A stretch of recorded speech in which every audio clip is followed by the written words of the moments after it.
Hello, class. Frank here. I'm a little bit late with the Friday end of week announcement. That's because I've been grading all week. And you may or may not know that I'm actually teaching two sections of this same class, effective listening.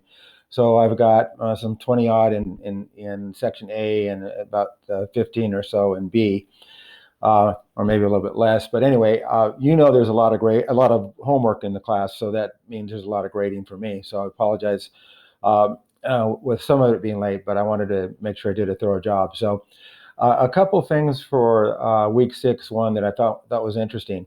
So all of you did the social styles test, and you could be a driver or you could be an influencer, things like that. And what I found was interesting in general wasn't true. It wasn't true all the way through, but depending on your social style, you would pick a specific response to a mistake question. And I found the drivers to be the ones that went to what I thought was the hardest of the mistakes, and that was they ran over the dog.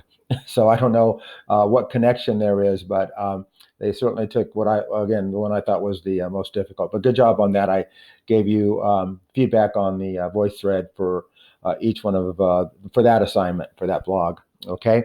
So the other thing that was interesting was the long assignment was the listening environment. And many of you talked about where you worked or where you used to work, things like that. So I'm going to go over as many of the people that turned in the assignment as I can, and just these are really interesting. They were really fun to read, and there were some of them were very thorough.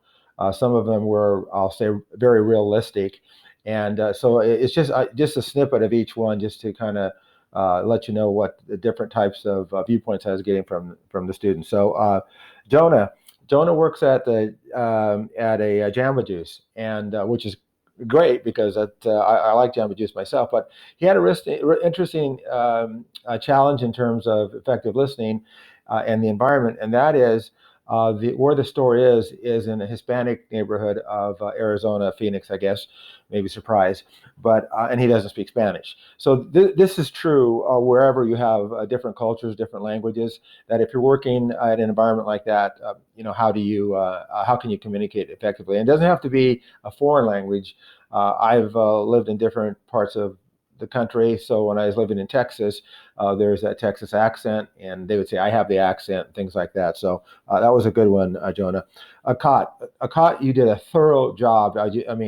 You went through every possible scenario, including references. And I think yours could be a model if somebody was having challenges with effective listening, that they could look at yours and maybe find a partial solution.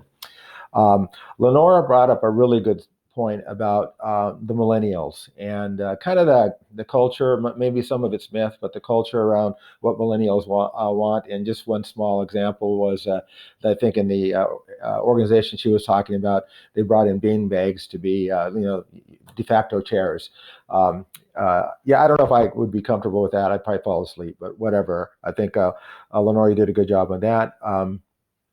Destiny. Destiny talked about where just people were loud, where they talk loud, and she kind of attributed that to personality.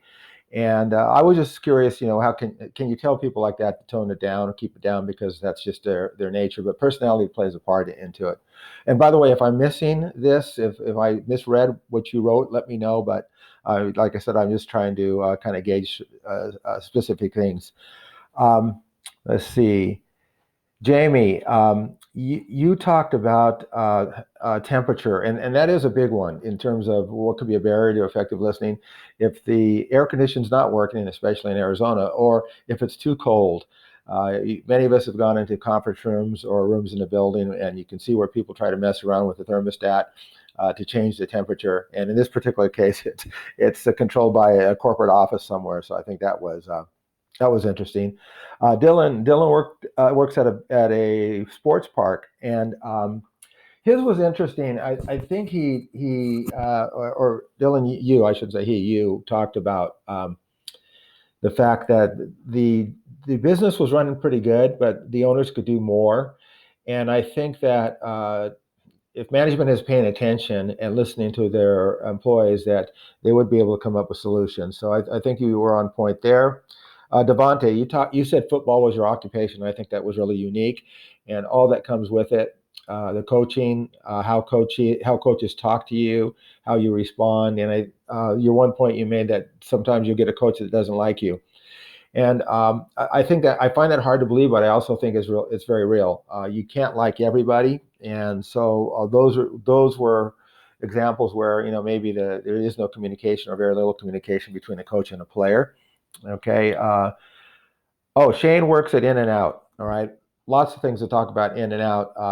And this is true for other fast food places. If they have a drive-through, the headset.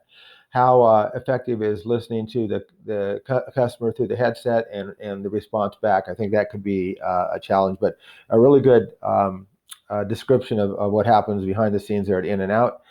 Jill, you talked about healthcare and your particular learning listening environment, and as you pointed out, and I've worked in healthcare organizations before, there is a lot of heavy regulation, and you're dealing with a location that you're either taking care of sick people, getting them better, or sometimes you have to deal with bad news, and the types of color on the wall, the types of layout, things like that, the comfort level are all very important. And that all goes back to effective communications and learning. And Shane, you had a really different one. You're a barber, and I don't know if you own the shop you're talking about, but I thought the culture of a barbershop was interesting. And you talked about the African American barbershops where it's a place to meet, not just cut hair, and the culture that is associated with that. But those are different. You might go to different ones in different parts of town, and the culture is different, and the communications experience may be different. So anyway, I just wanted to share that with you and say what a good job everybody did. If I missed somebody, if you're watching this video and I missed somebody, I apologize. But I've been over the last couple of days going through all these assignments and making sure I pay attention to what you do. It's you spend a lot of time working on these, and I feel I'm obligated to spend the same amount of time in terms of looking at it and making sure that I recognize what you're talking about, and then I do see that you work hard, and that I want to share some of this stuff with the rest of the class. Okay, so we have you guys are in the middle of week 7 right now, I guess, and so good luck with that. Let me know if you have any questions. We're gearing down towards the end of the term. Okay, so reach out to me. Have a good weekend, and I'll talk to you on the Monday morning announcement, if not over the weekend, if you need some help. Thanks.